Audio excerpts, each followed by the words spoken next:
A lot of times as creatives, our greatest issue is structure. We look at corporate organization and we look at it that why do I have to send a requisition when I want something? Why do I have to send a report on how I spend something? So basically, there's no structure when we work because it comes to us. It's my talent. It's just, I wake up and I do this thing. So I'm the business. But then you have to make sure to have structure. When Reverend was speaking, he said, have documented process. I like to tell people that I love money, but then I don't love it above my integrity.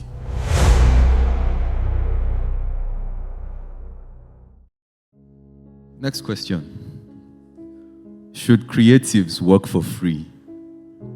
Now, balance exposure and exploitation.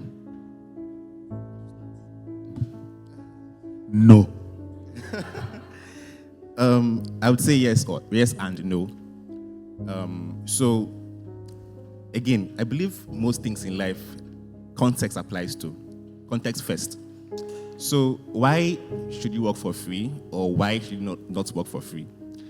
As a designer that is just starting out in design, 3 months into product design, for example, 3 months, just 3 months, and you get an internship offer to pay with experience, jump at it, please.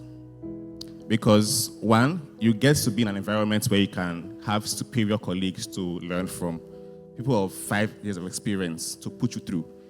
So yes, if you can, work for free for some kinds of offers though. Now, there are some kind of offers you should now say no to because like that 35 guy you mentioned earlier, right? You should build yourself enough to know what to jump at. Not every offer is for you at that level and at that skill set. Some persons may come with in our field, we have these every seasonal founders that come every other time. They have groundbreaking ideas. They want to change the world with AI, with this. It's awesome. But I may not be able to assist you with it because I have other things to do.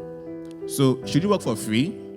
First of all, how valuable is this project, this relationship, this person to your line of sight in your career? So weigh your options. It depends on you really. If you can work for free for a beyond the money value, no wahala. But if you can't, it's also fine. Thank you.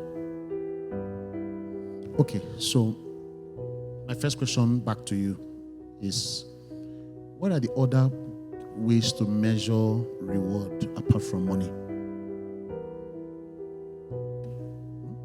Value, yeah? Relationships,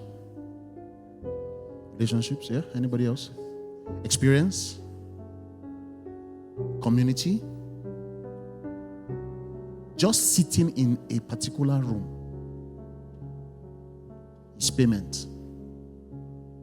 For example, I've done work for someone and he says, I'm not in the office now, but I'm going to see so-and-so governor. Do you want to meet me at the governor's lodge in Asokoro? I said, why not, sir? I got into my car, I drove there. All right? He says, tell the security that you are coming to see so-and-so person. So he tells them, I tell them they let me in. And while I'm in, he says, hey, Chima, come. Let me see what you've done. And he's viewing what I've done in front of the governor. And then I'm hearing, I want to do this. Come. Who is that person? Come here. Give him this project to do. The first guy didn't pay me. Fear didn't even allow me to charge him. But I made other monies. Right? So you must be able to measure. And one of the things that put off your real clients is if you put money in front. Rich people get irritated with your bill. That's the truth. You see, very wealthy people, they get irritated when somebody comes and says, this is what I charge. In fact, I've had people who have gone for meetings, proposals, and they were asked, so what's your charge? And then they came with a charge in mind. But in that moment, the Spirit of God is telling them, respond, what are you offering? And what they were offering was 1,000,000 miles away from the small mind that they came with in dollars. And then, you must fit into the part. And the guy is like, this is our first job. It's fine by me. And when he leaves there, gets into his car, winds up, and shouts, hey! Thank God! Oh. If not, your 3-5 would have been paid with you from somebody's back pocket. So, measure your value. Measure what reward you want to get.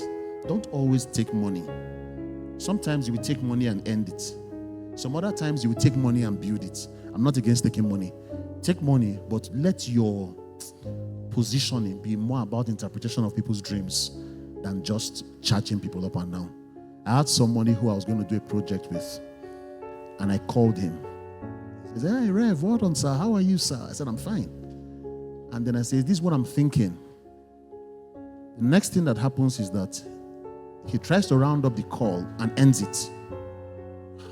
I'm like, let me call you, Abi. The next call I get is from his assistant saying, yes, sir, so my boss asked me to call you to round up the conversation on so-and-so a project. I'm like, okay. He says, okay, for that project you're talking about, we charge. So I said, okay, that's fine. Thank you so much. What she told me was not half what my client had asked me to pay for that service. It was not near it. But I felt disrespected because he couldn't talk to me. I don't know if that makes sense. And that's the way I find it to work. Let your value be, let your first posture be, I want to serve you.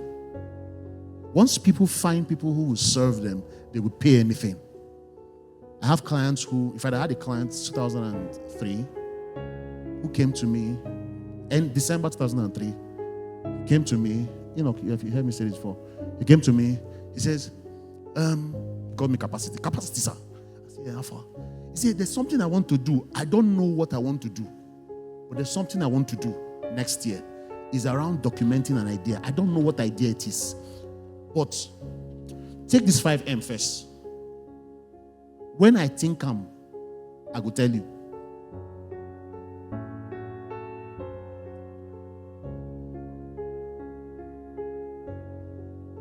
How would you explain that? Is that he knows that whenever I will interpret his dreams. So put that ahead. Don't be in a hurry to say, this is my charge. Okay, that's fine. You get your money and that's it. But be more interested in serving people, and the more you interpret the dreams of kings, the more you rise. And money will never even be part of it.